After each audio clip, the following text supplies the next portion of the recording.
वर्ग 8 ध्वनि का ये सेकंड भाग है। ये बताया जा रहा है, ध्वनि का सेकंड भाग बताया जा रहा है। वाद्य यंत्र क्या है, कुछ वाद्य यंत्र के नाम लिखें।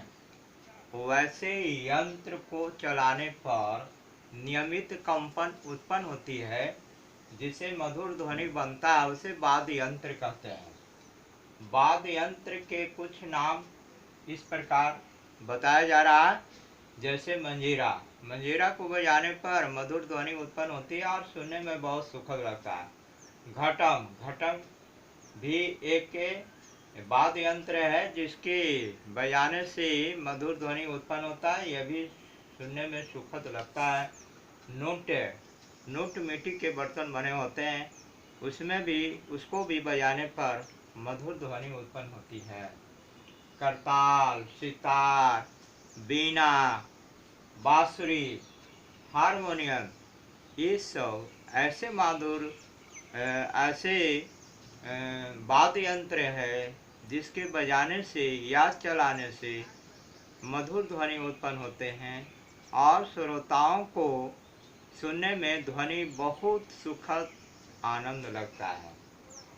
इसके बाद है वाक्य यंत्र क्या है।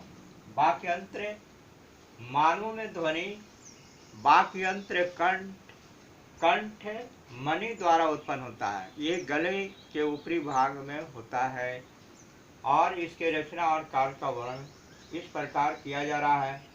गले में उभार उठा हुआ भाग, जिसको कंठ मणि या वाक्य यंत्र कहते हैं, ये जब खाना खाते हैं या पानी पीते हैं तो ये चलता हुआ या चलते हुए नजर आता है और ये उभार है जिसको कंठमणि या वाक्य यंत्र कहते हैं।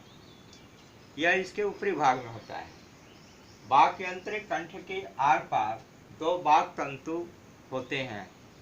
कंठ के आर पार दो वाक् तंतु होते हैं, जिससे वायु उसमें गुजरती है तो उसमें तानित जैसा उत्पन्न हो जाता है, जिससे स्वर उत्पन्न होती है और स्वर जो है मुंह के द्वारा बाहर वायु में गमन करती है।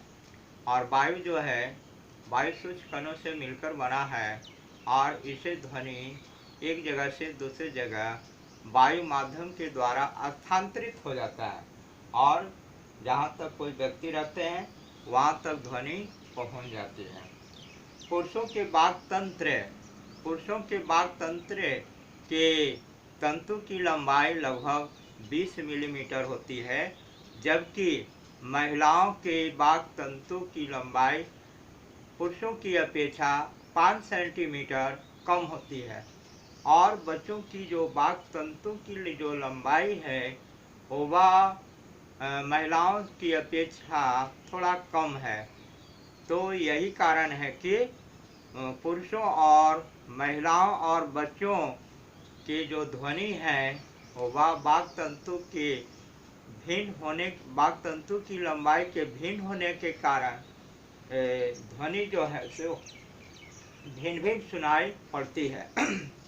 बच्चों की जो ध्वनि होती है बहुत तीव्र होती है महिलाओं की अपेक्षा, और पुरुषों की अपेक्षा महिलाओं की जो ध्वनि होती है वो तीव्र होती है। तो ये जो ध्वनि है वाक्य यंत्र के तंतु की लंबाई पर निर्भर करती है। ध्वनि जो है हम लोग वातावरण में माध्यम के आधार पर सुनते हैं। अगर माध्यम नहीं रहेगा तो माध्यम यानी वायु नहीं रहेगा तो हम लोग ध्वनि सुन नहीं पाएंगे। अब बहुत सारे ऐसे कल कारखाना है या छोटे घरेलू उद्योग धंधे हैं जिसके चलने के उपरांत, मशीन के चलने के उपरांत जो ध्वनि उत्पन्न होती है वह ध्वनि अच्छे नहीं लगते हैं, सुखद नहीं लगते हैं, उसको शोर कहते हैं।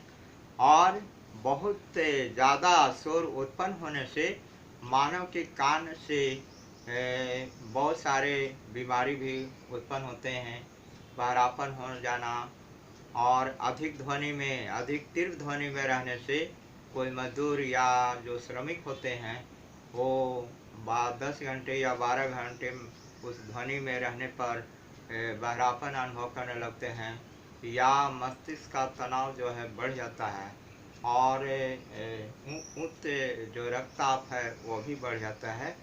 तो ध्वनि प्रदूषण से भी मानव में बहुत सारे रोग उत्पन्न होते हैं। कान से मस्तिष्क के जो उन्हें रोग से पीड़ित हो जाते हैं, और वैसी स्थिति में अधिक देर तक ध्वनि प्रदूषण में नहीं रहना चाहिए, जिससे मानव के मस्तिष्क का तनाव नहीं बढ़ेगा, रक्तचाप नहीं होगा, बहरापन उत्पन्न नहीं होगा।